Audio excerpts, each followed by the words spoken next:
పెళ్లిలో ఎప్పుడైనా మీకు పెళ్లి కొడుకు స్టేజీలు దొరక్కపోతే ఏంటి కంగారు పడాల్సిన అవసరం లేదు. ఈరోజు మా బ్రదర్ చాలా మంచి ఐడియా ఇచ్చాడు. ఏదైతే తినే భోజనం టేబుల్స్ ఉంటాయి కదా, దాంతోనే మంచిగా స్టేజ్ లాగా అయితే చేశాడు. అది ఒకసారి మీకు లుక్ చూపిస్తాను, చూడండి. వీడియో ఖచ్చితంగా మీకు నచ్చుతుంది, ఒక లైక్ ఖచ్చితంగా చేయండి. సో ఫ్రెండ్స్ చూడండి, ఈ భోజనం టేబుల్స్ ఇవో ఈయన కష్టజీవి.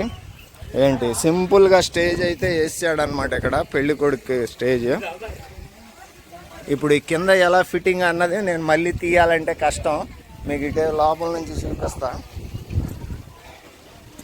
ఇదిగోండి ఈ రకంగా.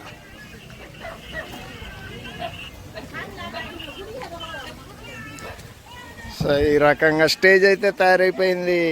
స్టేజ్ కాస్త ఎక్కితే ఏమన్నా కునికిద్ది అనుకుంటున్నారా? అలా ఏం లేదు. ఇక్కడ ఆల్రెడీ టెస్టింగ్ అయితే జరుగుతుంది. సో తినైతే ఎక్కున్నాడు అనమాట. చూడండి నడుస్తున్నాడు ఒక రకంగా. ఏంటి ఎలాంటి చెక్కు చదరట్లేదు, అంత గట్టిగా ఫిట్టింగ్ అయితే అయిపోయింది. మొత్తం బల్లలతోటి స్టేజ్ అయితే వేసారు. సో బ్రో ఎలా అనిపిస్తుంది? మీరు పడిన కష్టం మీకు ఎలా ఉంది? బాగా స్ట్రాంగ్ ఉంది. Very nice. సో ఈ రకంగా స్టేజ్ అయితే ఒకటి వేయటం నేర్చేసుకున్నాం ఈ పెళ్లిలో.